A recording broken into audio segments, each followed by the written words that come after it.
Dis-nous les choses avec Monsieur Kamel, l'ancien. Comment vas-tu, mon frère? Enchanté, ça va. Merci beaucoup, ça va, tranquille. Tout va bien? Ça va, alhamdoulilah, ouais, ça va. Dis-moi un petit peu la raison de ta présence ici, mais en réalité, je te pose la question, mais je sais que c'est des frères.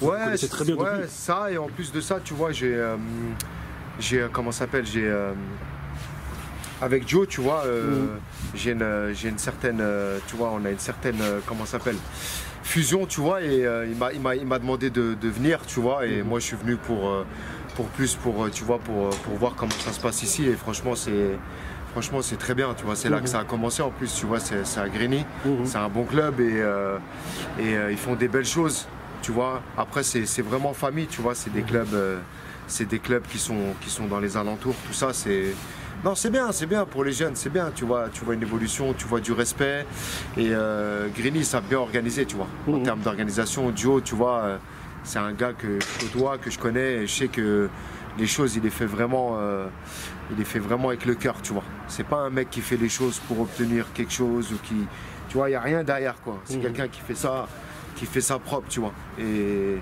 il le fait toujours bien, tu vois. Donc voilà, ma présence, c'est juste, je suis venu pour voir des gars que je connais, tu vois, organiser un événement, et tu vois, c'est même pas pour donner de la force ou quoi. Moi, je suis plus personne, tu vois. Moi, je suis quelqu'un. Tu es quelqu'un. Tout le monde est quelqu'un, mon frère. Moi, je suis un mec lambda, tu vois. Je viens pour voir comment ça se passe, voilà. À un moment donné, j'étais absent parce que, tu vois, on a tous une vie. Et puis voilà, là, je reviens parce que on revient toujours à la source, tu vois. Exactement. Parce que moi, le grappling et le MMA, c'est à Grigny que j'ai commencé, tu vois. C'est vrai, j'allais te poser la question. En plus, c'est que ça fait un moment donné que tu es dans ce circuit-là du grappling et du MMA. Ça fait 15 ans, là. 15, ouais, voilà. 20 ans même. Ouais, ça passe vite, ouais. 15-20 ans. Et là, depuis maintenant, tu comptes toujours combattre ou tu préfères t'entraîner? Je pense pas à ça, mais je suis quelqu'un. Non, j'enseigne pas, moi. Mais je suis quelqu'un, tu vois, qui a besoin de s'entraîner, on va dire 3-4 fois par semaine, tu vois. Après, moi, à côté, je fais un autre sport. Maintenant, c'est la natation. Depuis 3 ans et demi, 4 ans, je fais de la natation et maintenant, ça va. J'ai un bon niveau et ça se passe bien. Je suis au club du Kremlin Bicêtre. Ça se passe bien, pardon. Et à Grigny, je viens le soir parce que la journée, je peux plus m'entraîner autre part d'autre qu'à Grigny, tu vois, parce que la journée, je travaille et donc le soir, je passe à Grigny. Comme eux, c'est le soir, les entraînements, 19h, 20h, tu vois. Donc ça me permet aussi de pouvoir faire mon temps, tu vois. Et la natation, tu comptes faire des... Non, pas à mon âge. Bah, on sait jamais. Mais en tout cas, tu vois, j'ai appris vite. J'ai pris un coach personnel au Kremlin Bicêtre, j'ai appris vite. Après, ça me ramène beaucoup de cardio par rapport au MMA. Tu vois, c'est un truc que je recherchais parce qu'à un moment donné, à 5-6 ans du MMA, j'ai vu que mon cardio c'était le même et j'ai vu qu'à un moment donné, si ton cardio tu le dépasses pas, la progression elle vient pas, tu vois. Exactement. Et donc alors je me suis forcé, j'ai essayé d'autres sports à côté, ça marchait pas et j'ai accroché avec la natation et j'ai vu les résultats, voilà. Parce qu'on sait que dans le monde de la natation, il y a peu de gens issus de l'immigration, tu vois, enfin des minorités, tout ça. Grave, ils se foutent de la gueule, hein. T'as bien vu quand un rebeu ou un Renoir il est dans l'eau. Les vidéos pour le tour du monde. En tout cas, ça nous fait plaisir de te voir ici, toi. Ouais, franchement, plaisir partagé. Moi, t'as vu, je viens. Voilà, tu sais, même s'il y a du temps qui est passé, tout ça, moi, je suis chez moi partout, frère.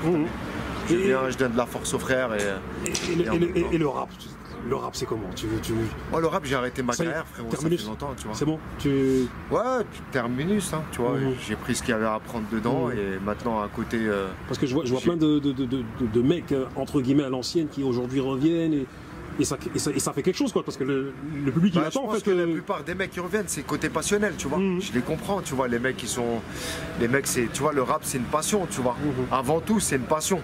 Et les mecs qui reviennent, la plupart qui reviennent, c'est des mecs qui sont passionnés, tu vois. Moi, je suis plus passionné. Je le vois parce que je suis même plus au courant de ce qui se passe actuellement dans la musique depuis peut-être maintenant 2 ans. Je sais même pas qui sort quoi, qui fait quoi, tu vois, j'écoute même pas.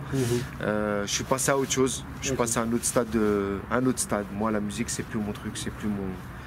Voilà, il y a un truc qui s'est enlevé, tu vois. Et il faut pas oublier que moi, tu vois, j'ai vécu beaucoup de choses dans la musique, tu vois. J'ai eu beaucoup de déceptions, j'ai eu beaucoup de soi-disant potes qui étaient à côté de moi, qui m'ont beaucoup déçu, tout ça. Et ça met une claque. Tu vois, quand tu es quelqu'un d'un petit peu sensible, ça te met une claque. Donc, franchement, au début, c'était dur. C'est pour ça qu'à un moment donné aussi, moi aussi, je faisais ça. Je revenais 2 ans, 3 ans après, je revenais. Mais maintenant, je suis passé vraiment à autre chose. Tu préfères être dans un milieu plus sain et même Bah, tu sais, maintenant, moi, je travaille en mairie. Hein. Je travaille dans une structure audiovisuelle où les jeunes apprennent à faire de la vidéo, de la photo. Il y a aussi un studio de musique, je m'en occupe. Mais tu sais, maintenant, je suis un fonctionnaire. Hein. Je fais 8 heures de travail par jour. Voilà. À côté, j'essaie de gérer d'autres business à côté. Ça y est, hein, c'est un truc, tu sais. Après, j'ai bientôt 40 ans. J'ai 39 ans cette année. J'estime qu'à un moment donné, tu vois, tu peux pas rapper jusqu'à je sais pas quel âge. Après, il y en a, ils le font. Je les juge pas, tu vois. Chacun, il fait ce qu'il veut, tu vois. Après, ça m'arrive de rencontrer des rappeurs ici à Grigny quand je roule en voiture, on discute. Ou à Kremlin-Bicêtre dans ma ville natale où j'habite. Et discuter avec les jeunes, tu vois, savoir où ils en sont dans leur musique et tout. Leur donner des conseils surtout. Mais après, au-delà de ça, aller dans un studio pour écrire, pour enregistrer, pour, tu vois, vivre de sa passion, c'était hier, frère. C'est bon, là maintenant t'es passé à autre chose et... Complètement, tu vois, là, même là, tu vois, je parle de ça parce que c'est un interview. Parce sinon... que, tu vois, t'es la famille. Sinon, tu préfères même pas en parler, quand même. Non, en plus, j'ai été contacté récemment par des... je dirais pas les noms, on va créer de trucs, tu vois, mais des rappeurs connus du moment qui m'ont demandé de venir poser sur leur projet. Ça m'a agréablement surpris. Et j'ai refusé, j'aurais pu dire oui, parce que c'est des gens qui ont quand même un certain impact maintenant dans le rap français. J'ai refusé. J'ai été contacté aussi par des gens dans le cinéma pour participer, mais j'ai vu qu'ils voulaient jouer sur mon image. Ça m'a pas intéressé.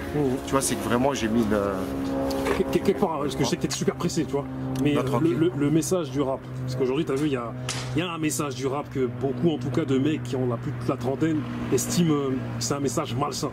C'est pas aussi pour ça aussi, quelque part, que le rap, t'as mis ça de côté? Bah, le problème, c'est que maintenant, pour s'adapter, moi j'ai arrêté pour deux choses.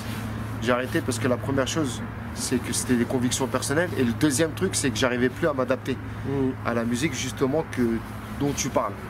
Après, moi, comme je te dis, à chaque fois, je dis la même chose. Moi, je critique pas ce que les jeunes y font maintenant. Mais c'est plus la même chose, le rap de maintenant et le rap d'hier. Ça n'a plus rien à voir. Avant, tu avais des textes consciencieux, tu avais des choses qui parlaient aux gens. Ça prenait au trip. C'était vraiment... le rap, c'était vraiment pour faire passer un message, dont la naissance du rap, c'était pour ça, tu vois. On sait comment ça s'est passé, on connaît l'histoire. Le rap de maintenant, c'est axé sur l'image. C'est axé sur l'apologie du crime, l'apologie de toutes ces mauvaises choses, la drogue, tout ça. Ça ne dérange pas les gens de maintenant. Moi, personnellement, je suis un gars à l'ancienne. Ça me dérange, donc je ne fais plus partie de ça. Après, le seul truc que je regrette, le rap, c'est que c'est devenu vraiment, tu vois, c'est vraiment devenu un business malsain, tu vois. On dirait que c'est un concours de celui qui va le plus dire de conneries. Un concours de celui qui va être le plus chaud, tu vois. Et moi, je trouve que ça est, tu vois, à un moment donné, tu vois, bah, c'est pour ça que les mecs, comme tu as dit, qu'ils ont plus de 30 ans comme nous. Ah, parce qu'ils disent carrément que ça gâche la jeunesse, tu vois. Les messages, la force d'écouter. De toute façon, tu le vois. Tu le vois, la plupart des jeunes de maintenant, le rap, ça a un fort impact dans leur cerveau, tu vois, dans leurs neurones. Et tu le vois, tu le ressens. Quand ils te parlent, comment ils serrent la main, comment ils se comportent avec leurs parents, comment ils se comportent avec leurs frères et sœurs, comment ils se comportent avec les filles, comment ils insultent les filles maintenant, comment ils parlent de rapports sexuels aussi normal à 13 ans, 12 ans, 13 ans dans les quartiers, tu vois. C'est malheureux. Après, bien sûr que le rap, on est pour beaucoup. De toute manière, le rap, il a toujours joué un rôle primordial dans la jeunesse de France. Il a toujours joué un rôle primordial. Et le problème, c'est quoi? C'est que plus tu vas dire de conneries maintenant, plus les jeunes ils vont aimer. Par contre, plus tu vas dire des choses sensées ou quoi, plus personne va t'écouter. Ça, c'est sûr et certain. Les gens ils vont dire ouais, c'est un mec qui vient d'une autre planète, il est dans un autre délire, il a trop vieilli, il a pété les plombs, tu vois. C'est plus ça, tu vois. Donc bon, vraiment plus ça. Je sais que tu es pressé, mais tranquille, ton mot de la fin. Dis-nous ton mot de la fin. Mon mot de la fin, c'est que dans la vie, il ne faut pas se prendre la tête, il faut vivre avec son temps. Après, il faut faire du sport, aimer la vie, tu vois, aimer les gens et se faire aimer par les gens. Les gens qui t'aiment pas, c'est pas grave, les gens qui t'aiment, c'est bien.